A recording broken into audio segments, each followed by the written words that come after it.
Victor Younger is the Director of Diversity and Inclusion at the Cornell Nolan School of Hotel Administration. Prior to his current role, he held titles such as General Manager at Cornell University, Senior Director of Hospitality and Culinary Services at Aramark, and Retail Director of Hospitality and Culinary Services at Marriott. Using his experience and knowledge he gained in these positions, he built and designed the dining halls on Cornell's campus. With so much knowledge in a diverse range of fields, he serves as a great role model for us all.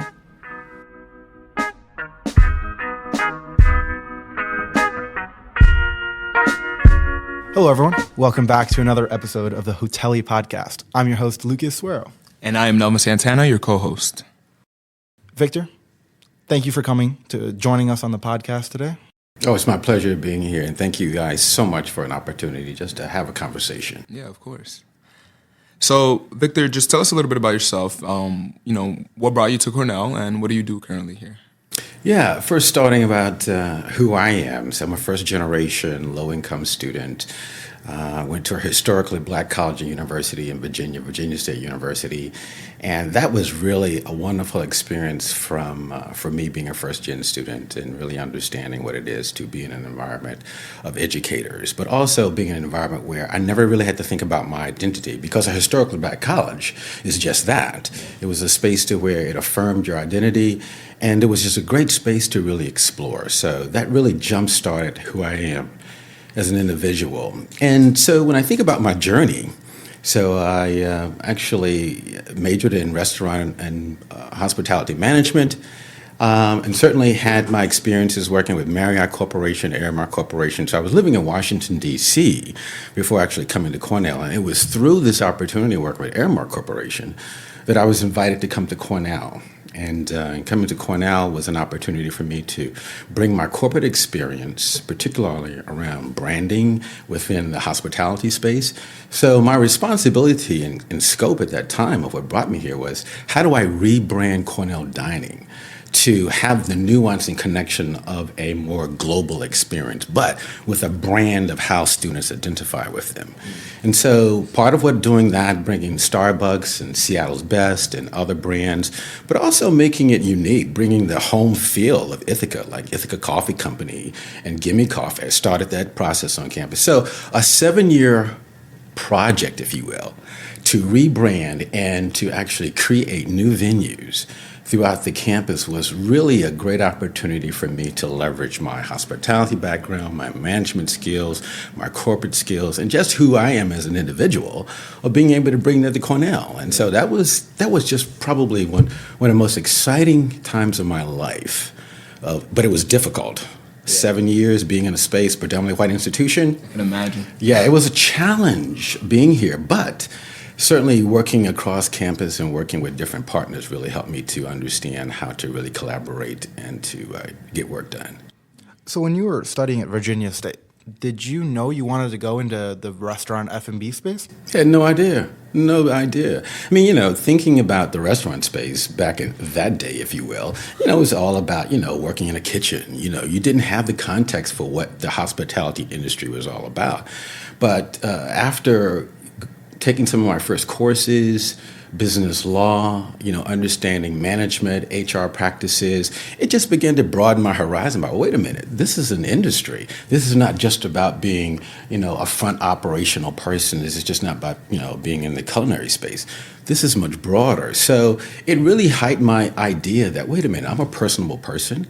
I love working with people. I love ideas, innovation, and connecting opportunities. So it was a natural fit for me. Had no idea it was going to be as wonderful as it was, but it certainly really opened my eyes to the possibilities, and it really launched my career path.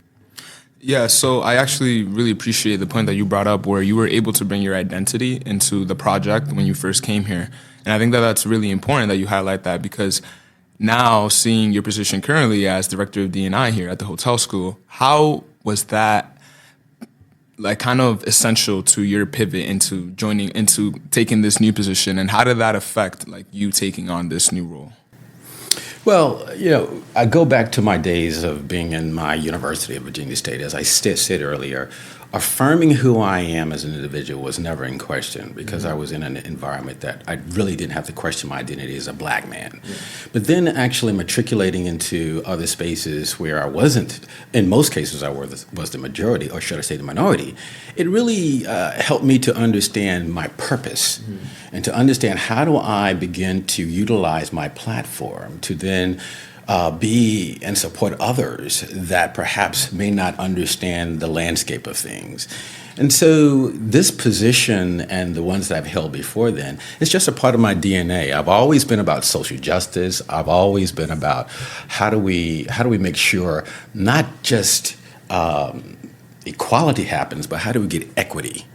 And so coming up in a family where that was just a part of my nature, it really helped me to then understand that I have some skill sets that I think would really help me to merge my hospitality background, my DNA and purpose of how do I connect people and how do I support people that are looking for opportunity that may not know that it's there, but how do you be the voice for them? And how do you bring that together in a space that's really beneficial and how you can work across colleagues to really be impactful in the work that you do? Yeah, I'm glad the hotel school has you. Well, thank you for that. It's such a pleasure to be here.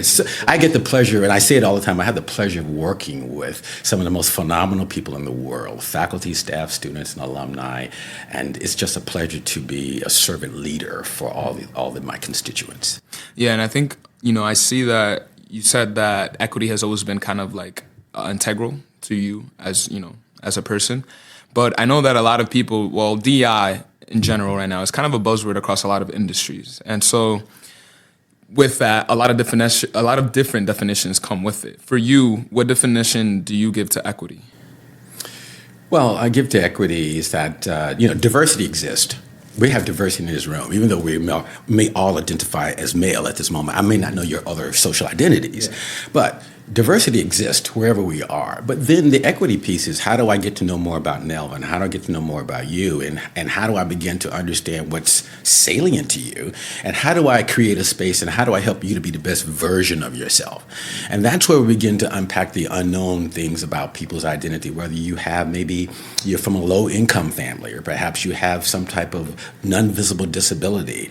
Perhaps you are from a one-parent income, or perhaps you are a veteran. All these different identities that we cannot see are the ones that mostly impact us in how we go about being the best version of ourselves. So to me, this buzzword or the buzzword of diversity, it exists, but then there's so much to it. And the best way to really understand how to be impactful in that is to be a great listener and be able to remove what I call your lived experiences, which creates your unconscious biases. We all have them. Yeah. But if we can recognize them, what my lived experience is, how it shapes how I view an individual that's right in front of me.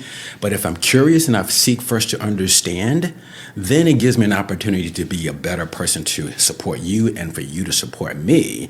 And that's how we begin to open up the gap of possibilities and opportunity for people to really thrive and not just survive, but really thrive and be the best version of themselves.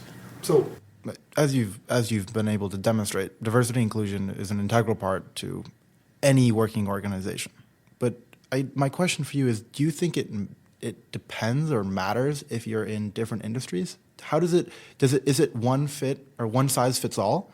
Or does it depend on the different industries that you're in, the way that you practice D&I and kind of what goes into it and the thoughts behind it? Well, the short answer is diversity. In diversity lies innovation. And it has no barriers and it has no defined scope, if you will. So DE&I, diversity, equity, and inclusion, and belonging are elements that fit everywhere. Everyone wants to be in a space, whether you are in analytics, whether you're in the hospitality space, whether you're in finance, whether you're in real estate, wherever you are within either your social journey, your professional journey, or your religious journey, everyone wants to feel that they're included. So we often think about DE&I as soft skills. They are essential skills. We are taught our critical thinking skills, our analytical skills, but many of us may not be really working on how do we develop my emotional and cultural intelligence skills.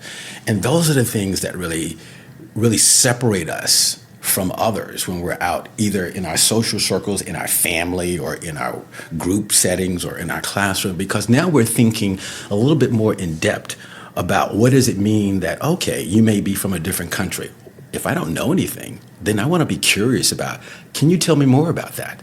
Yeah. And then when we ask that curious question and we want to create an opportunity of awareness through curiosity, it creates opportunity and it creates connections, and then it creates you wanting to be a part of the solution, as opposed to taking a particular position and saying, this is where I stand. But now I'm thinking more from a anti-deficit approach. I'm looking at your strength and how do I help you and how do you help me to be the best version of yourself? I definitely agree that it definitely takes a shift in perspective to be able to reach that. But something that I've noticed as a first-generation low-income student myself is that it could be very easy to fall into traps and start thinking in what many people know as imposter syndrome, or, falling into that trap. How have you seen that some students, or just people in general across any industry, can overcome that imposter syndrome and reach that level of shared perspectives without, in a perspective that emphasizes that anti-deficit approach that you're talking about? Yeah, that's a great question, Nelvin. The imposter syndrome is real. I mean, it's one of those things where if my lived experience, particularly if I'm a first-gen student, low income, and if I come into a space to where there are different elements of people are talking about taking vacation, different places, or maybe, my father and my mother does this, and, they sit on a board and they own a hotel, and I have no relatability to that. Then I start to ask myself, do I really belong here?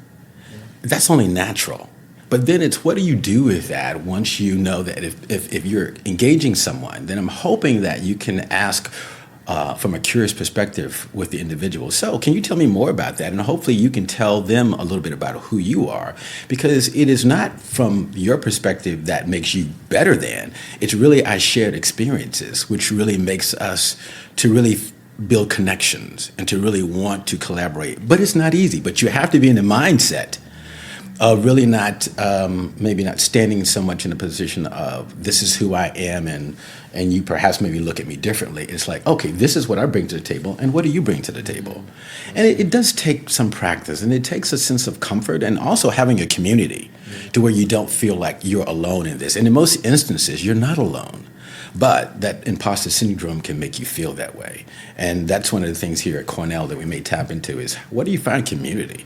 And that's another element that I think is so essential for you to know who you are and to be able to go in those different spaces and know that you're not alone. And it gives you a sense of strength and purpose.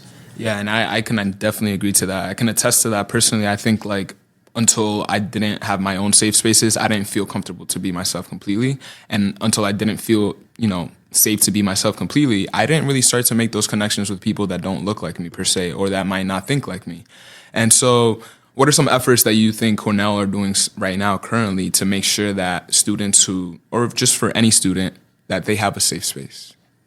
Yeah, I mean, one of the things, the joys of being here at Cornell that I've experienced is that there are so many resources across this university. So my role and several roles very similar to that exist across the university. And we are really trying to create the bridges between the different schools and through the different practices and what works well in the different organizations, the different networks that really help you to really be more, understand your professional desire, understand how do you build your social capital, understand how you strengthen your own personal skills, again, to feel comfortable in settings, etiquette, or just to learn how to tie a bow tie, or knowing how to play golf, or knowing how to look at a particular wine, or just thinking about all the different aspects that this university can offer you to really tap into that. And I think part of what we're trying to get students to do is step out of your comfort zone. Learning happens when you're able to be okay with being uncomfortable. Some people, that's very hard because it makes them vulnerable. But I look at your vulnerability, particularly if you're looking at it from a strength building perspective, it can be your best superpower because it allows you the opportunity to ask questions and be okay with what the answers are going to be. But guess what? You walk away knowing something that you simply did not know. And now how do you apply that? And in most instances, I also find out that when you ask those questions, someone else is thinking that as well. Mm-hmm. They just typically don't ask it. That's very true. Yeah. Amazing. So I think one of the major challenges that we have at Cornell is not the lack of resources, but the lack of awareness of these resources. For more specifically, the students. I mean, we have many clubs, a lot of the efforts that a lot of you guys are doing, like you just mentioned. But do you think there is a gap between student engagement in these and their actual resemblance and knowing that there's places that they can go for this help?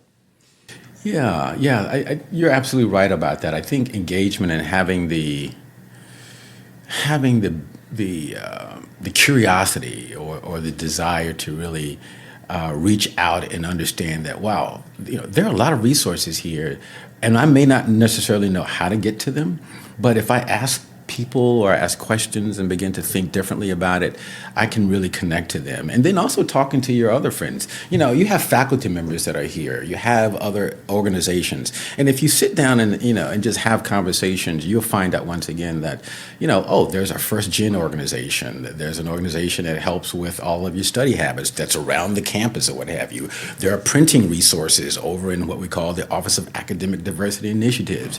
There are other resources that I think when we reach outside of our comfort zone, because it's easy for us to stay within a certain bubble, but I think if we're really curious and we really think about how do I continually to move myself from the space of being uncomfortable, and when I'm uncomfortable, I'm also exploring and exploring things. I'm getting answers. I'm building my toolkit. And I think that's the other part of how we're asking students to really take the leap of faith. You pay for some wonderful resources that are here. And sometimes they're not right in front of you, but sometimes they are. And you may not necessarily see the value of them in the moment. And maybe that's the other part, too, that I want to answer to your question, is that it doesn't have to be transactional. It doesn't have to be the solution for the moment. It could be the solution for something else that you just put in your toolkit that's going to help you in other capacities.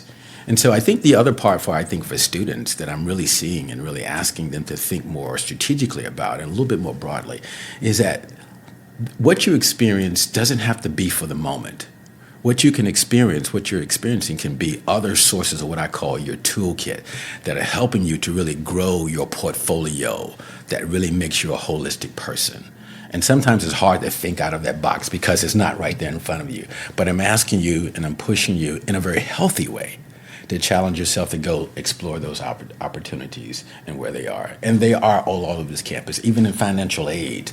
And as I said, in OADI, in other spaces, with your faculty member, with your mentor. And if students don't have a mentor, that is another thing I think is so vital. Have two mentors at minimum, one that's a formal mentor and one that's an informal mentor. Because from that perspective, you're getting some ideas about maybe what's more along your professional lining and what's more for your personal development.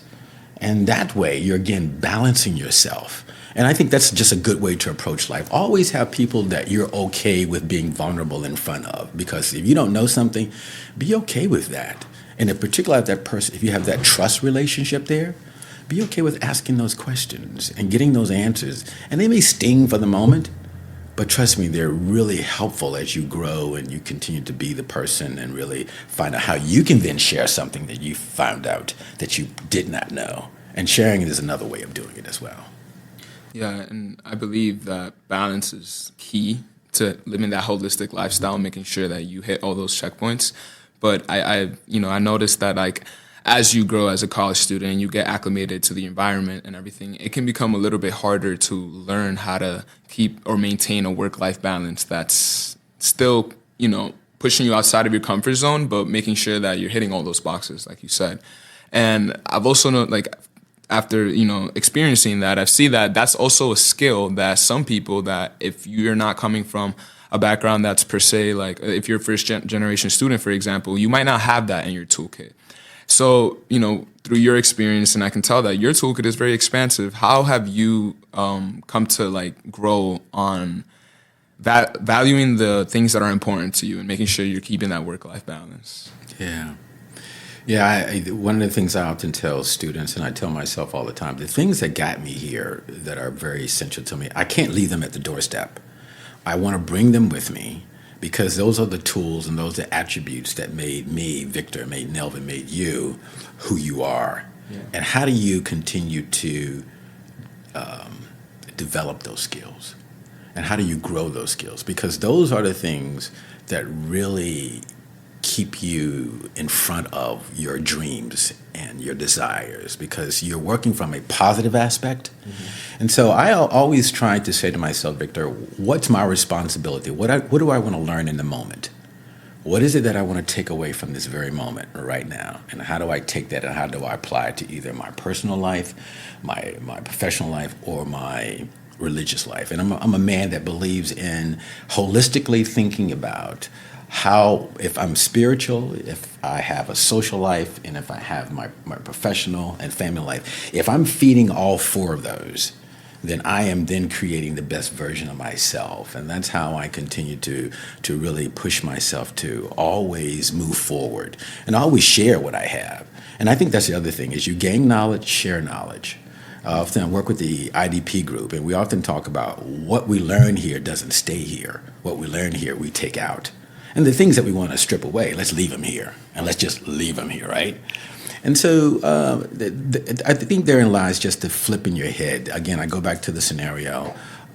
Let's look at what we do well. If we start from the deficit model, it takes us down the wrong path. If we start from, here's what I do well, not ignoring what we need to develop and what we need to work on, but if we start from, this is what I do well, it also creates a sense of positive, now I'm leaning into something because I know I do it well.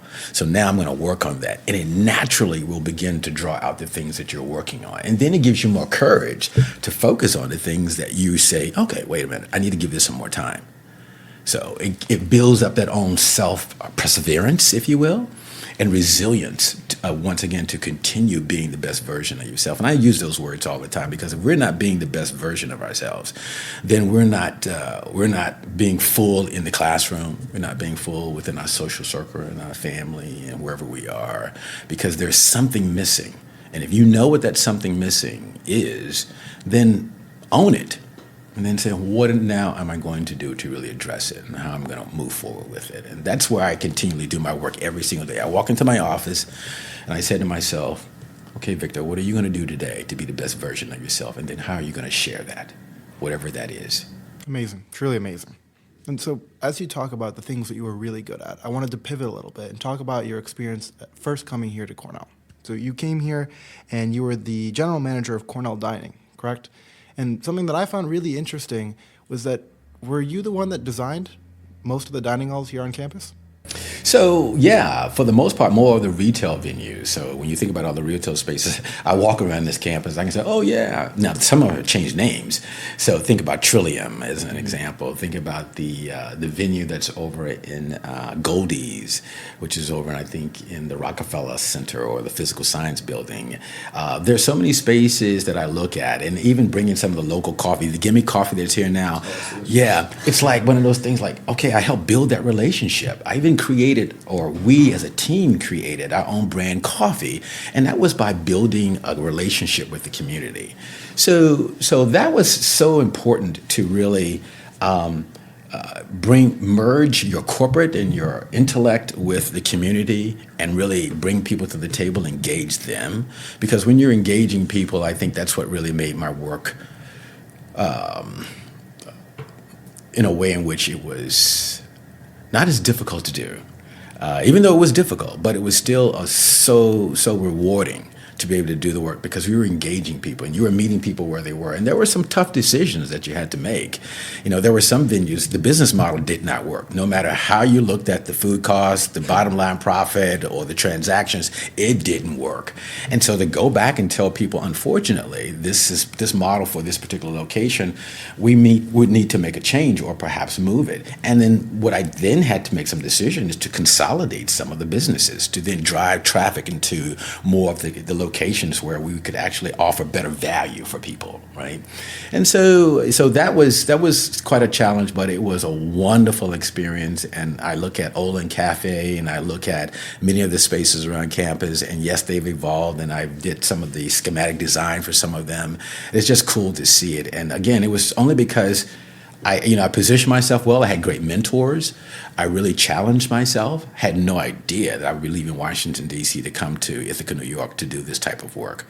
But here I am utilizing that platform, merging it with hospitality and merging with the things that I love. And now I get to do the work with wonderful students like yourself and other faculty members. So I'm really living my best life. Well, I think I could say the same as well. Like, it's a pleasure to have you. But, I see that it's important that community is built with a lot of these locations on campus. Like, a lot of these places are where students go to study, to catch up with friends. And so seeing that, you came from Aramark, what were some challenges you faced actually in terms of creating that community when you first got here? Because I can imagine it wasn't just, smooth sailing. It wasn't. It took some time. It really took time to be very intentional. Building relationships across the campus. One of the beauties of being in the work that I was doing is that it really forced me to go out in the community and sit down and to listen, have group conversations from every part of this campus. I would sit down and have a group conversation with the stakeholders in those spaces, just so they would know who I am and I could get to know what they are. We may not always agree on what the outcome should be, but at least we understood who we were, and I just wasn't this person that was coming into their space saying, okay, guess what? We need to look at the model differently. But we did try to talk about what were some of the challenges, what are some of the opportunities here? And then building those collaborations, the opportunities to network. And one of the most important things I want to say, going back to my DNA, when I was with Marriott prior to working with the Aramark Corporation, that was just built into my DNA. I was working in Washington, D.C., and at the time, 48% of the managers in the DMV area, the District of Columbia, Maryland, Virginia, were managers from diverse backgrounds. Well, when you went up to the general manager level, that moved from 48% to 13%. And we then asked ourselves, why is that? Why is that? What is the gap here? And so what we did, we actually got the data together, sat down, and between Atlanta and Maryland, we came together as a group and we began to just massage the data to find out, was this an anomaly here? But where was the data actually talking about? And what we ended up finding out is that we weren't being mentored and being prepared, and succession planning wasn't happening for many of the mid-level managers. And we were doing great work, but we weren't getting their opportunity. And so that was just a part of what I just knew was right to do. So I just brought that same mentality here.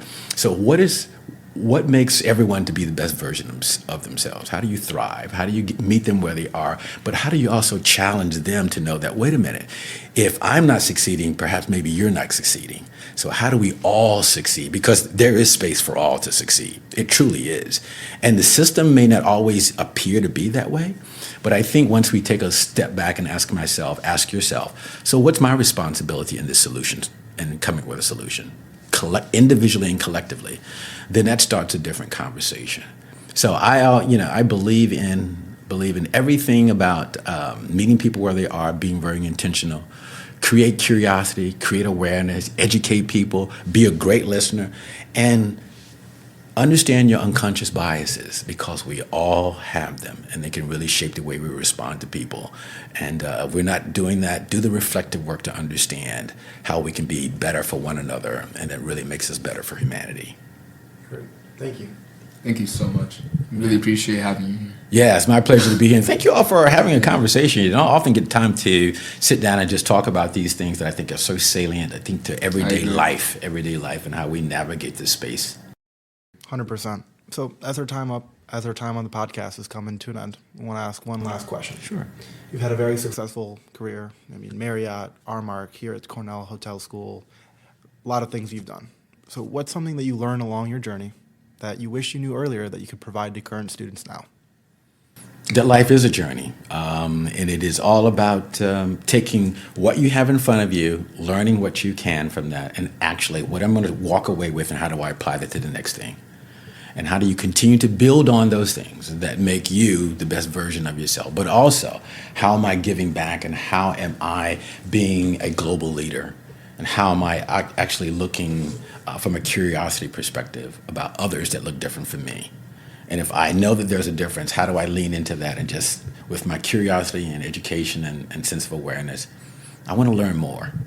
Always be willing to learn more about something you don't know, whether you take it in 1,000% or not. But be okay, and leaning in, being uncomfortable, being okay being uncomfortable. It really is a strength builder. when you can do that. And don't be afraid to do that. Great. Well, thank you. Thank you very much. Yeah.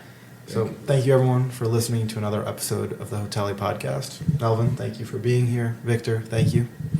Thank you all for having me, and I really appreciate the conversation and the opportunity to share my insight, and wish you the best of luck in every episode that you're doing. Thank you. It's a pleasure.